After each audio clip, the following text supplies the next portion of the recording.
Imagine you're a high schooler and you see something written on the bathroom wall about you, something you don't like, and you immediately go looking for the school principal, who you find giving an assembly to the entire school. But you can't wait for the assembly to be over. You've got to go up to them now and whisper into their ear that there's something terrible written about you in the bathroom, and you want it scrubbed. You want it scrubbed now. Even though the rest of the school might not have heard what you said, even though they may not have heard any information at all, they get the gist of it. What's their first move? Well, obviously, they want to know what's written in the bathroom, and obviously, they're gonna find out. In a very simplistic way, that's the Streisand Effect, the most self-inflicted of PR disasters since Calvin Klein's rapey videographer ads of the 90s. What? Have you ever made love in a film? Yes. You have? I'm an actress. Oh, yeah.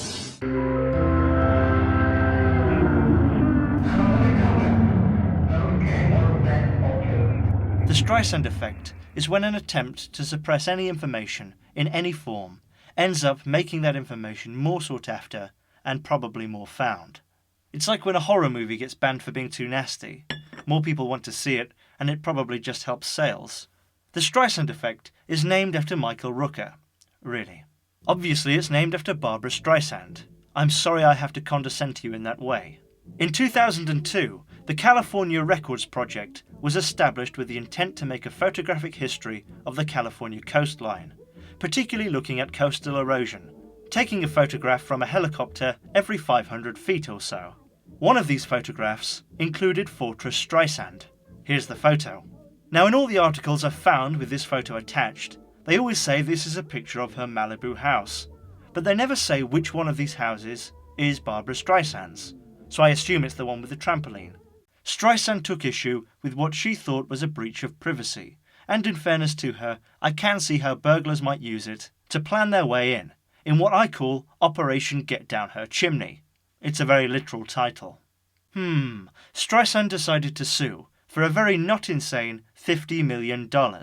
By the time she filed her lawsuit, the image had been downloaded from Kenneth and Gabrielle Edelman's webpage, where it was originally posted, a total of 6 times. 2 of those times were by Streisand's lawyers. I don't know why they needed to download it twice. Maybe they needed to print it twice. Anyway, exposure had been minimal until Streisand filed her lawsuit and knowledge of the case went public. Over 400,000 people visited the site in the following month. Ahoy, hoy. I'm going to ask you a series of questions. If you answer them honestly, I think you must have the wrong number. It's a very similar number to Domino's. Which one you are. Lazy minds are the opposite of... The Streisand Effect. We've seen it many times. Beyoncé tried to suppress photos of her looking weird. Trafigura took out an injunction preventing journalists reporting that Trafigura had dumped 500 tons of toxic waste in the Ivory Coast, killing 17 people. Hugh Bonneville took out an injunction to prevent people reporting that he'd paid a prostitute to fuck his married ass. Only one of those stories is news, and here's a hint, it's not the one about Hugh Bonneville getting fucked up his ass. Or it wouldn't be if Hugh Bonneville hadn't tried to strangle the story and stop journalists reporting it. Is it newsworthy? No, it's not. It's a man's private business, and a man who isn't a policymaker or a general or anything like that. I don't care what Hugh Bonneville shoves up his arse, unless it's some sort of record breaker or it's my keys. Where are my keys? But I do care about the ability of journalists to report, even if what they're reporting is asinine bollocks.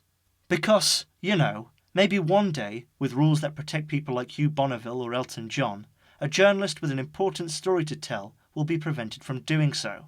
Trafigura. The injunction is a very English problem though, and I think a much more relevant example might be people using YouTube's copyright claim system to stifle criticism. Now, I'm not going to comment on fair use or copyright, other than to say that the idea of fair use is that you can argue that you can use bits of other people's content in your own YouTube videos if you use them in a transformative way or in a way that educates. Or you don't get caught. The system seems to be a lot like a modern war. There's lots of hits, there's lots of misses, and there's a hell of a lot of friendly fire. The example perhaps most prominent is that of Digital Homicide's suing of video game pundit Jim Sterling, which occurred after Sterling criticised one of the studio's games. The case was after some time dismissed, and I feel justified in saying that Digital Homicide sued Sterling because they didn't like what he said. And because, after their attempts to get his critical video taken down failed and turned into an almighty backlash, they were, in legal terms, properly butthurt. They tried to make the issue, as so many often do on YouTube, about copyright. But really, I would argue, it was all about trying to stifle negative criticism. And that's why now I bring up the Matt Hoss case, which I'll explain in a moment. I really had to think about including the Matt Hoss versus the World saga here, because he tried to block a video and then he sued someone for copyright infringement, which you might argue was an attempt to stifle negative criticism. However, it didn't blow the video up. The video in question was already very popular. But his actions may not have directly led to the video getting more attention, but it did lead to him getting a lot more attention. Very negative attention. H3H3 is a YouTube channel that, amongst other things, takes a look at offbeat channels and usually takes the piss out of them in a tongue-in-cheek and usually playful way.